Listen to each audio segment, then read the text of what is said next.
தீபாவளி மாதிரி மற்ற பண்டிகை அவ்வளவு இம்பார்ட்டன்ஸ் கிடையாது. கம்பேர்ட் டு தீபாவளி எல்லாமே அடுத்த ஸ்டேஜ் தான். தீபாவளி தான் ரொம்ப ரொம்ப சந்தோஷமானது, எல்லாருக்குமே ரொம்ப ஆசையானது. ஆனா மகாபரிவார்ட்ட கேட்கும்போது அவர் சொல்றார், சங்கர ஜெயந்தி. இந்த சங்கர ஜெயந்தி பண்டிகையில வராது, அது ஒரு பூஜை தான். அப்ப எப்படி பண்டிகைன்னு சொல்ற மாதிரி சொல்றாருன்னா, மகாபரிவார் சொல்றா, சங்கரர் அவதாரம் இல்லைன்னா நம்ம எல்லாம் இப்ப இந்துவாவே இருந்திருக்க முடியாது. அதுக்கு முன்னாடி 72 மதம் இருந்தது, அத்தனையும் வாதத்தால மாத்தி, இல்லாட்டி நம்ம எங்கேயோ கன்வெர்ட் ஆகி எப்படியோ போயிருக்கோம். 2500 வருஷத்துக்கு முன்னாடியே அவர் அவதாரம் பண்ணதுனாலதான் இன்னைக்கு நம்ம இந்த கிருஷ்ண ஜெயந்தி சீடை உருட்டின்னு இருக்கோம், ராமநவமின்னு சொல்லி ராமராம சொல்லிட்டு இருக்குமே. நம்ம இந்து மதத்துல இருந்ததுனால தானே. நம்ம ஃபோர் ஃபாதர்ஸ் யாரோ மாறி போயிட்டு இருந்தா நம்ம இன்னைக்கும் இந்த மாதிரி இருந்துட்டு இருப்போமோ? அப்படின்னா அவெல்லாம் மாறாம வைராக்கியமா இருந்தா எவ்வளவு நமக்கு முஸ்லீம் படையெடுப்பு நடந்தது, அதுக்கப்புறம் பிரிட்டிஷார் ரூலிங் வந்தது, இது எல்லாருக்கும் தெரியும். அப்படி இருக்கும்போதும் வைராக்கியமா ஒண்ணும் நம்ம இந்த இது மதத்தில் இருக்கோம்னா, அது ஆதிசங்கர் பகவத்பாதால் பிறந்து அந்த சனாதன தர்மத்தை அவர் ரொம்ப ஸ்ட்ராங்கா நமக்கு எல்லாம் பிடிச்சு கொடுத்ததுனாலதான். சோ அதனாலதான் நம்ம ஒண்ணும் இருந்துட்டு இருக்கோன்றதுனால எனக்கு சங்கர ஜெயந்தி தான் இருக்கிறதுலயே ரொம்ப பிடிச்சது அப்படின்னு சொல்லி மகாபரிவார் சொல்லுங்க. அதனாலதான் சங்கர ஜெயந்தி அன்னைக்கு ஸ்பெஷல் டேவா எல்லாரும் பண்ணணும். ஆபீஸ் போறவாளா இருந்தா முடிஞ்சா இஃப் பாசிபிள் லீவ் போடணும். உடனே சில பேர் எனக்கு தெரிஞ்சு ஒருத்தர் சொன்னார், ஆமா சார், மே 1ஆம் தேதி இந்தியால உழைப்பாளர் தினம்னு லீவு, அப்புறம் 2ஆம் தேதி லீவ் போட்டோம்னா அப்புறம் சாட்டர்டே சண்டே 4 நாள் லீவ் இருக்கு, ஜம்முன்னு ஃபேமிலியோட எங்க ஊரை சுத்தலாம் அப்படின்னு. அந்த மாதிரிக்கா இல்ல. நம்ம பகவான் நாமா சொல்றதுக்கும் இறைவன் நாமா சொல்றதுக்கும் அன்னைக்கு தபஸா வேணா லீவ் போட்டு தபஸ் பண்ணணும். இறைவன் நாமாவை நிறைய சொல்லணும். அன்னைக்கு ஜெய ஜெய சங்கர் அரகர சங்கர் சொல்லி நிறைய பகவான் நாமாவை சொல்லணும். ராமா ராமா, முருகா முருகா, அந்த மாதிரி என்ன நம்ம சொல்ல தோன்றதோ பகவான் நாமாவை சொல்லணும். சங்கர ஜெயந்தின்றது ஒரு ஸ்பெஷல் டேவா வச்சுட்டு அன்னைக்கு நம்ம இறைவன் நாமாவை நிறைய சொல்லணும் அப்படின்னு ஒரு வைராக்கியம் வச்சுக்கணும். அன்னைக்கு அதிகமா அன்னெசரியா பேச இப்போ யோசித்திர எல்லாம் மண்டே யார்ட்டையுமே பேச மாட்டான், மௌனம் இருக்கா. அவ வீட்டுல ஃபேமிலி பல வருஷமா அப்படி ஃபாலோ பண்ணிட்டு வரா. மண்டே யார்ட்டையும் பேச மாட்டான். அந்த மாதிரி அன்னைக்கு என்னன்னா பேச வேண்டாம்னு இல்ல, பேசலாம், ஆனா கூடுமான வரைக்கும் ஃபில்டர் பண்ணி தேவையான முக்கியமான விஷயத்த பேசிட்டு மீதி பகவான் நாம வாய் ஓடிட்டோம். அன்னைக்கு ஒரு தபஸ் பண்ற மாதிரி நம்மள முழுக்கவே தபஸ்வியா நம்ம முழுக்க தபஸ் பண்ணணும், கடவுளுக்காக டெடிகேட் பண்ணிடணும். அன்னைக்கு ஒரு time Shankar birthday, Adi Shankar Bhagavatpada birthday, கூடுமான வரைக்கும் சில சமயம் ஆதிசங்கர் பர்த்டேவும் ராமானுஜர் பர்த்டேவும் ஒரே நாள் வரும், சில நாள் அடுத்தடுத்த நாள் வரும். ராமானுஜரும் நம்மளோட உலகமே நன்னா இருக்கணும்ன்றத தான் சொர்க்கத்தை நரகத்துக்கு போனாலும் பரவாயில்லன்னு எல்லாரும் பகவான்கிட்ட போகணும்னு சொல்லிட்டு அந்த நாமத்தை உபதேசமான நாமத்தை அப்படியே எல்லாருக்கும் சொல்ற. சோ அப்போ அவரோட குணத்தை பார்த்து குரு ஆசீர்வாதம் பண்ண. சோ அப்படி உயர்ந்ததான குணம் கொண்டவர் எல்லாரையும் நாராயண நாமத்தை சொல்ல வச்சவர் ராமானுஜர். சோ இந்த மாதிரி உயர்ந்ததான ஆதிசங்கருக்கு அப்புறம் ஒரு 1000 வருஷம் கழிச்சு வந்தவர் தான் ராமானுஜர், 1000 இயர்ஸ்க்கு அப்புறம் தான். சோ அப்ப இந்த 2 பேருமே உயர்ந்த பக்தர்கள், மகான்கள். ஆக நம்ம அந்த மாதிரி ஒரு பகவான் நாம சொல்ற நாளா சங்கர ஜெயந்திய பயன்படுத்தினா, ஆதிசங்கரும் ராமானுஜர் திருவாதிரை தான், 2 பேரும் ஒரே ஸ்டார் தான். சங்கரரை கொண்டு நம்ம என்ன பண்றோம்னா தெய்வத்துக்கெல்லாம் திதியை ஃபாலோ பண்ணுவோம். நம்ம வீட்டுல யாராவது இறந்து போயிட்டா நம்ம என்ன செய்வோம் அப்படின்னா, அவளுக்கு திதி, பெரியவங்களுக்கு ஆராதனை பண்றோம், திதி வைக்கிறோம், திதி கொடுக்குறோம்னு வா அப்படின்னா, அவ சாமியா போயிட்டா அவளுக்கு திதி பண்றோம் அப்படின்னும் போது அந்த மாதிரி சங்கரருக்கு பஞ்சமி தான் பாக்குறான். அவரோட ஸ்டார் திருவாதிரை தான். அது பிராதான்யமா இல்லாம, ஆனா ராமானுஜருக்கு பாத்தீங்கன்னா அவளுக்கு திருவாதிரை தான் பண்றான். அப்ப அந்த மாதிரி நம்ம பகவான் நாமாவை சொல்லணும் அப்படின்றத அன்னைக்கு வைராக்கியமா வச்சுக்கணும். அதுதான் மகாபெரிவாளுக்கு ரொம்ப பிடிச்சது. நம்ம பஜ கோவிந்தம் கோவிந்தம் பஜ மூடமதே, நமக்கு வேற எதுவும் இல்லாம கோவிந்தா சொல்லுன்னு நமக்கு சொல்லி கொடுத்தவர் ஆதிசங்கர் பகவத்பாதா. நமக்கு எல்லாரும் வழிகாட்டியவர் குரு, அவர் தான் பரமேஸ்வரனோட அவதாரம். அப்படிப்பட்ட ஆதிசங்கரோட பர்த்டே வருது. ஸோ வைராக்கியமா இந்த பர்த்டேக்காக தான் முன்னாடியே இப்போ கூட எடுக்கிறா. இப்போ இந்த 76 படிப்பு எடுத்து 30ஆம் தேதி அக்ஷய திருதி அன்னைக்கு அவருக்கு பட்டம் கொடுத்து, அதுக்கப்புறம் அவர் சங்கர ஜெயந்தி இவரோட 2 பேரும் சேர்ந்து அழகா கொண்டாடுவா சங்கர படத்துல. சரி, இது ஒரு சந்தோஷமான பக்தியான விஷயம். இன்னொன்னு என்ன நடந்தது காஷ்மீர்ல, இந்தியாவிலன்னு எல்லாருக்கும் தெரியும். இந்தியாவில காஷ்மீர்ல அத்தனை பேரையும் சுட்டு தள்ளி இந்த மாதிரி எல்லாம் என்னெல்லாம் சொல்லி எல்லாம் பேப்பர் நியூஸ் எல்லாம் அதை நான் திருப்பி சொல்ல வேண்டிய அவசியம் இல்லை. உலகத்துல எங்க ஒரு கஷ்டமோ, எங்க ஒரு ஆபத்தோ, எங்க ஒரு ஒரு மனசுக்கு கஷ்டமான நடந்ததோ, ஒரு பொண்ணு பார்த்தேன்னா கல்யாணமாயி 6 நாள் தான் ஆறுது, அடிமனுக்கு வந்திருக்கா காஷ்மீர். என்னையும் சுட்டுருக்கோன்னு கெஞ்சிரா, போய் மூடிட்டு போய் சொல்லு அப்படின்னு சொல்லி அவர் ஏதோ தீவிரவாதிகள்லாம் அப்படி சொல்லியிருக்காங்க. ஹஸ்பண்ட வண்டி சுட்டுட்டு. அப்போ இதெல்லாம் நடக்கிறது ஐயோ அப்படின்னும் பொழுது நம்ம தபஸ் போறல அப்படின்னு தான் நம்ம நினைக்கணும். நமக்கு இதுக்கு என்ன சார் சம்பந்தம் நினைக்க வேண்டாம். தபஸ் இருக்க இருக்க இருக்க, தபோபலம் இருக்க இருக்க உலகத்துல தீய சக்திக்கு பலம் கம்மியா போகும். இதெல்லாம் தீய சக்தியோட வேலை. தர்மம் இருக்க இருக்க பகவான் நாமா நிறைய சொல்ல சொல்ல சொல்ல அப்போ நல்ல ஒரு சத்தம் குணமான இருக்கிற பெரிய ராஜாங்கத்தில் இருக்கிறவர்களுக்கு பலம் ஜாஸ்தியா போகும். அதனாலதான் நம்ம இறைவன் நாமாவை நிறைய சொல்லணும். நம்ம தபஸ் போறல, நம்ம ஒன்னும் கான்சென்ட்ரேட் பண்ணல, ஐபிஎல்ல கான்சென்ட்ரேட் பண்ணிட்டு இருக்கோம். நம்ம ஒன்னும் தபஸ் போறல, நம்மளே நம்ம குற்றவாளின்னு சொல்லிக்கணும். ஏன்னா தபோபலம் நமக்கு ஜாஸ்தி இல்ல. அதனாலதான் உலகத்தை இந்த மாதிரி நம்ம சொல்றோம் இல்லையா, லோகா சமஸ்தா சினோ பந்து சொப்பி பிரஜா பரிவார எந்தான்னு சொல்லும் போது லோகா சமஸ்தா சினோ பந்து, லோகா சமஸ்தா சினோ பந்து, லோகா சமஸ்தா சினோ வந்து ஒரு வாய் வார்த்தை இல்ல. அது லோகா சமஸ்தா சினோ பந்துனா உண்மையிலே எல்லாரும் நன்னா இருக்கணும், எல்லாரும் கஷ்டம் வரக்கூடாது, எல்லாரும் நல்லபடியா இருக்கணும்னு வேண்டிக்கிறது. அப்ப அப்படி ஒரு கஷ்டம் வந்தது அப்படின்னா அப்ப நம்ம ஒன்னும் புண்ணிய பலம் போறல, ஒன்னும் நம்ம கவனம் சேரி இருக்கு, தபஸ் போறலன்னு அர்த்தமா இருக்கு. இப்படித்தானே உங்களுக்கு all Indians are my brothers and sisters சொல்றோம். அப்ப இவன் நம்மளோட பிரதர்ஸ் அண்ட் சிஸ்டருக்கு ஒரு நிகழ்வு நடந்திருக்கு, நெகட்டிவ் நடந்திருக்குன்னா நம்ம பாட்டுக்கு கூலா சிரிச்சுட்டு ஐஸ்கிரீம் சாப்பிடணும் உட்காந்துக்கிறோமா? அது யாரா சாப்பிட்டா அது தப்பு இல்லை. பட் ஆனா நான் எதுக்கு சொல்றேன்னா, நம்ம மனசு இந்த தவிப்பு இருக்கணும். உள்ளுக்குள்ள ஒரு நெருப்பு, ஐயோ இந்த மாதிரி நடந்துட்டே, கடவுளே கடவுளேன்னு கடவுள் பேரை சொல்லணும். ஏன்னா எங்கேயோ நடந்தது அப்படின்ற மாதிரி கேஷுவலா இருக்கிறது இல்ல. நான் இது பல வாட்டி சொல்லியிருக்கேன். அந்த மாதிரி ஒரு கும்பகோணத்துல பசங்க எல்லாம், சின்ன பசங்க எல்லாம் ஸ்கூல்ல ஏதோ எரிஞ்சு போச்சு, செத்து போயிட்டா. நான் இது பல வாட்டி சொல்லியிருக்கேன், திருப்பி ரிப்பீட் தான் பண்றேன். அப்ப நான் அன்னைக்கு வீட்டுல டிவி பார்த்தேன். அது பல வருஷம் ஆச்சு, மோர் தென் 25 years ஆச்சு. வீட்டுல டிவி பார்த்தேன். பார்த்துட்டு நான் பாட்டுக்கு கேஷுவலா முதல்ல ஐயோன்னு இருக்கும், அது எல்லாருக்கும் இருக்கும். ஐயோ இது மாதிரி ஆயிட்டா, ஸ்கூல் பசங்க எல்லாம் செத்து போயிட்டாடா, அச்சிச்சோ அப்படின்னு சொல்லிட்டு நம்ம டிவி ஆஃப் பண்ணிட்டு மத்தியானம் கொஞ்சம் படுத்துட்டு சாயங்காலம் ஸ்லோகா கிளாஸ்க்கு கிளம்பி போறேன். ஒரு பிளாட்ல கிளாஸ், மொட்டை மாடி தான் கிளாஸ், அந்த பிளாட்டுக்கு போறேன். அப்ப பார்த்தா அங்க ஒரு கீழே ஒரு கிளாஸ்க்கு வர பொண்ணு ஸ்கூல் பொண்ணு அழுதுட்டு இருந்தா. உடனே என்னம்மா அழுத, கிளாஸ்க்கு வரலையா நீ இன்னைக்கு, என்னாச்சு, ஸ்கூல்ல யாராவது மிஸ் ஏதாவது திட்டினாலா? அப்பதான் ஸ்கூல் போயிட்டு பசங்க எல்லாம் வந்திருக்கு. என்ன திட்டினாலா, என்னாச்சு அப்படின்னு கேக்குறேன். இல்லன்னு தலையாட்டினா அழுதுண்டு. கண்ட்ரோல் பண்ணவே முடியல அவளால. ஒருவேளை அப்பா அம்மா ஏதாவது திட்டினாலா, என்னாச்சுமா அப்படி இப்படின்னா, இல்லன்னா என்னம்மா கிளாஸ்க்கு வாமா, மாடிக்கு வாமா அப்படின்னு. கிளாஸ்க்கு வந்தா, என்னம்மா ஆச்சு, எதுக்குமா அழற, குழந்தைகளுக்கு நம்ம கூட நம்ம கிளாஸ் குழந்தை அழறதேன்னு என்னம்மா என்ன. அண்ணா கும்பகோணத்துல அத்தனை பசங்களும் நெருப்புல செத்து போயிட்டாங்கண்ணா அப்படின்னு அந்த குழந்தை சொன்ன உடனே பலார் என் கண்ணத்துல அடிச்ச மாதிரி இருந்தது.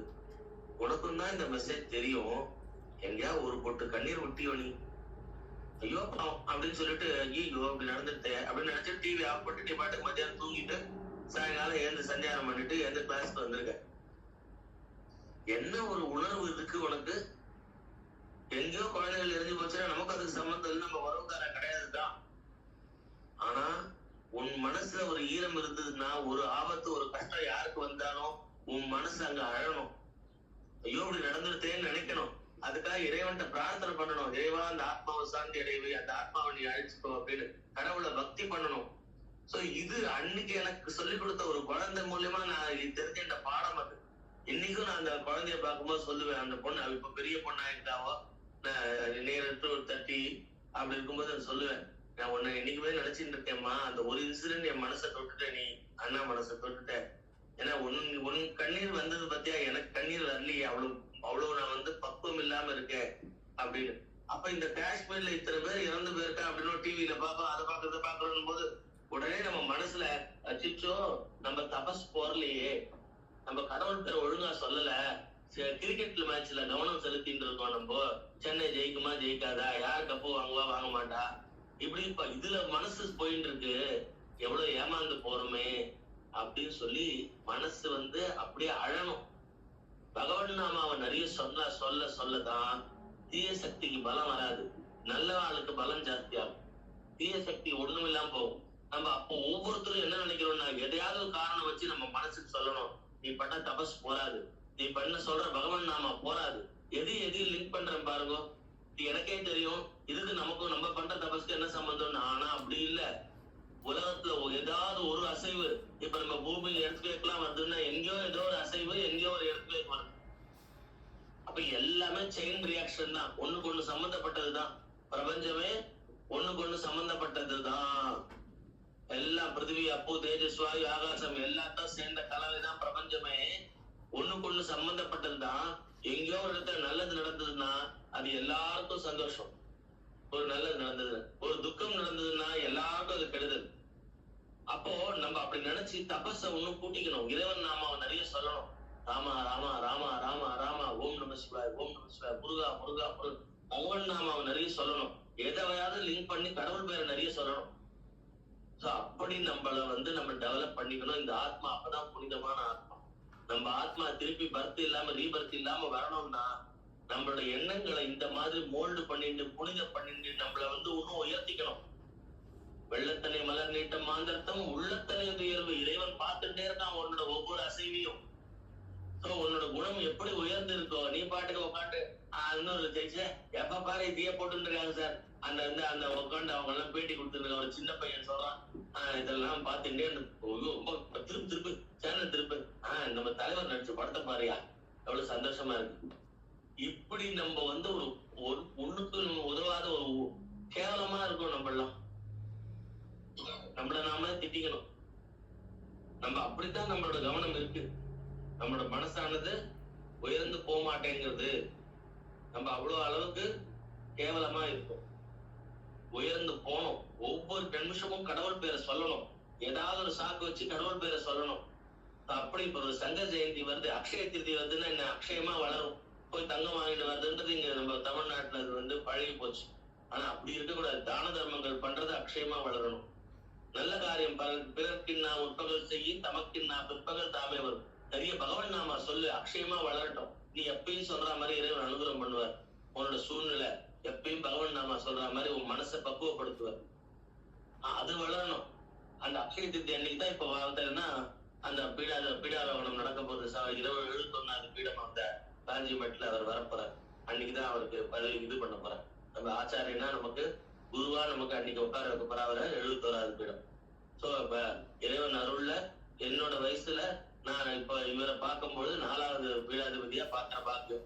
மகாபெரிவாள்ல இருந்து ஜெயேந்திரனோட நிறைய இன்டராக்ட் பண்ணிட்டு பேசியிருக்கு. ஜெயேந்திரனோட ரொம்ப பழக்கம் உண்டு. பாலபெரிவாள்டையும் பேசியிருக்கேன், பழகிருக்கேன். ஆனா கம்பேர் டு 3 பிரிவாள்ல ஜெயேந்திரன் தான் நிறைய பேசியிருக்கேன். மகாபெரிவா என்கிட்ட பேசியிருக்கா, அவர் பேசியிருக்கா. அப்ப நான் இன்னும் கொஞ்சம் சின்ன பருவம், நான் அதனால அவர்கிட்ட அதிகமா பேசல. அவர் ஜெயேந்திரன் போய் பார்ப்போம் அப்படின்னு சொல்லிட்டு நான் இங்க ஓடி வந்துட்டேன். எனக்கு ஜெயேந்திரன் இன்னமும் ரொம்ப க்ளோஸா பேசியிருக்கார், நிறைய பேசியிருக்கார், பட்டம் கொடுத்திருக்கார். அப்புறம் கேசட் எல்லாம் குட்டி இதெல்லாம் பசங்களுக்கு சொல்லி கொடுக்கலாம் சொல்லியிருக்கார். அந்த மாதிரி அவர்கிட்ட நல்ல ஒரு பழக்கம் உண்டு. சோ இப்ப புதுசா இன்னொரு குழந்தை வந்திருக்கார். இவரும் அந்த பீடத்துல அவரையும் பார்த்துட்டா என்னோட ஜென்மால ஒரு 4 பீடாதிபதிகளை பார்த்த ஒரு பாக்கியம் கிடைக்கும். சோ அந்த மாதிரி இந்த மாதிரி ஒரு சந்தோஷமும் நல்ல விஷயமும் அந்த அக்ஷய திருதி அன்னைக்கு அவருக்கு இது பண்ண போறார். அப்ப அந்த மாதிரி ஒரு நல்லதும் உலகத்துல நடக்குது அப்படின்னா தர்மம் விட்டு அழியுது. ஆனா இங்க அதர்மமும் நடந்தது காஷ்மீர்ல அப்படின்னா அப்ப தபஸ் போறல அப்படின்னு அப்படி நினைக்கணும். சோ தர்மம் இருக்கு, பகவான் நல்ல விஷயங்கள்லாம் நடக்குது அப்படின்னா அதுல சந்தோஷப்படணும். இன்னும் தபஸ விருத்தி பண்ணிக்கணும். நமக்குள்ள இன்னும் பகவான் நாம நிறைய சொல்லணும்னு உடனே கண்ல இருந்து ஜலம் வரணும். எங்கேயோ நடந்ததுதான், கண்ல இருந்து ஜலம் வரணும்.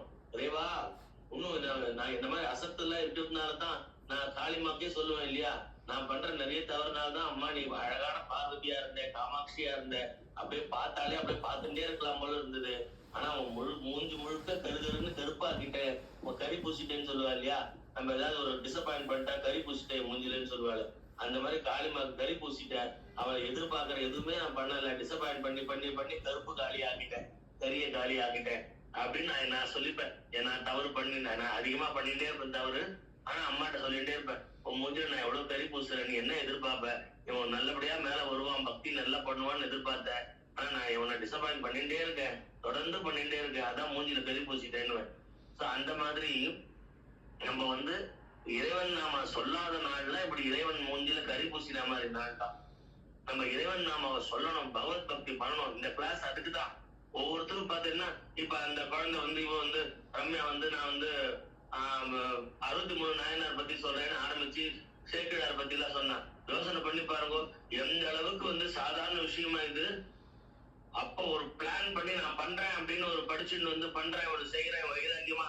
ஒரு வாட்டி முடியாட்டி ஒரு வாட்டி அவ குடும்ப சூழ்நிலை இருக்கும், ஒரு வாட்டி முடியாட்டி ஒரு வாட்டி ப்ரிப்பேர் பண்ணி ரெடி பண்ணி வச்சிட்டு இருக்காருன்னா, அப்ப அந்த அளவுக்கு ஒரு வசத்தியான காரியங்களை இறைவன் செய்ய படிச்சிருக்காரு ஒவ்வொருத்தரையும் அர்த்தம். அப்படி உள்ள புகுந்து ஒரு தர்ம காரியம் பண்ண அதைத்தான் நம்மள தூண்டி விட்டு அந்த மாதிரி பண்ணிக்கிறோம். நம்ம ஒவ்வொருத்தருமே ஒரு நல்ல காரியம், நான் ரெடி, இன்னும் நிறைய நான் பேசுறேன், இன்னும் நிறைய நல்ல காரியம் பல பேருக்கு உதவுற மாதிரி நான் சொல்றேன், தர்மத்தை சொல்றேன், பக்தர்களை பத்தி சொல்றேன் அப்படின்னு அத்தனை பேரும் தயாராகணும். இப்படி நம்மள ஷேப் பண்ணிக்கிறது தான் இந்த கிளாஸ். நம்மள இன்னும் பக்தியில உயர்த்திக்கிறதும் நல்ல எண்ணத்துல உயர்த்திக்கிறதும் தான் இந்த கிளாஸ். தீய எண்ணம் நம்மளை விட்டு போகட்டும், கெட்ட எண்ணம் நம்மளை விட்டு போகட்டும். பகவன் நாம நிறைய சொல்லணும், பகவத் பக்தி பண்ணணும். நம்ம மட்டும் பண்ணா பராது, அத்தனை பேரையும் பகவத் பக்தி பண்றதுக்கு அத்தனை பேரையும் அழிச்சுட்டு போனோம். ஆண்டாள் மாதிரி எல்லாரும் வாங்கோ, இலங்கையிலேயே இன்னும் உறங்குதியோ, இன்னும் தூங்குதியா, ஏந்து வாழ்ற ஆண்டாள் சொல்றான்னா என்ன அர்த்தம்? ஆண்டாள் ஒரு குரு நம்மளை வழி நடத்திட்டு இருக்கா. இன்னும் மாயையில தூங்கிட்டு இருக்கியா? முடிச்சுக்கோ. யான் வந்த காரியம் ஆராய்ந்த அருளையில ரெம்பாவாயின்றா. நீ பூமியில பிறந்த காரியம் எதுக்கு? வெறும் நம்ம சாப்பிட்டு தூங்குறதுக்கு ஒரு குடும்பத்துல இருக்குதுக்கா. இந்த மாதிரி எத்தனையோ கோடி பேர் இருக்கா. என் வீடு, என் மனைவி, என் மக்கள், ஃபேமிலியை பார்த்துட்டு நீ அதுக்காக மட்டும் பிறக்கல, அதையும் பாரு வானான்ல. அதே சமயத்துல இறைவன் நாமாவை சொல்றதுக்கு முடிச்சுக்கோ அப்படின்ற ஆண்டாள். சோ இது நம்ம ஆண்டாள் குருவா இருந்து நமக்கு வழிகாட்டுறா. சோ அப்படி நம்மளும் இறைவன் நாமா சொல்லதான் பிறந்திருக்கோம், பகவன் நாமா சொல்ல பிறந்திருக்கோம். பகவத் பக்தர்களா இப்ப ஒண்ணு சேர்ந்திருக்கோம். எல்லாரும் ஒரு ஃபேமிலியா, பக்த ஃபேமிலியா, ஒரு சத்சங்கமா, ஒரு நல்ல நாளோட சேர்க்கையா ஒண்ணு சேர்ந்திருக்கோம். தொடர்ந்து பகவன் நாமாவை சொல்லணும், எல்லாரும் இறைவனோட அருளை சம்பாதிச்சுக்கணும். சரியா? சோ நம்ம ஒவ்வொருத்தரும் எண்ணங்களை வசதிக்கோங்க, மனசு கஷ்டப்படுங்க. எங்கேயோ தப்பு நடந்ததுன்னா உலகத்துல அது நல்லா நடக்கூடாது, இனிமேல் நடக்கூடாதுன்னு இறைவனை பிரார்த்தனை பண்ணுங்க. மேல குணம் உயர்ந்ததுன்னா இறைவன் கூட பக்கபலமா எல்லாருக்கும் இருப்பான். Very good. ஓகேவா?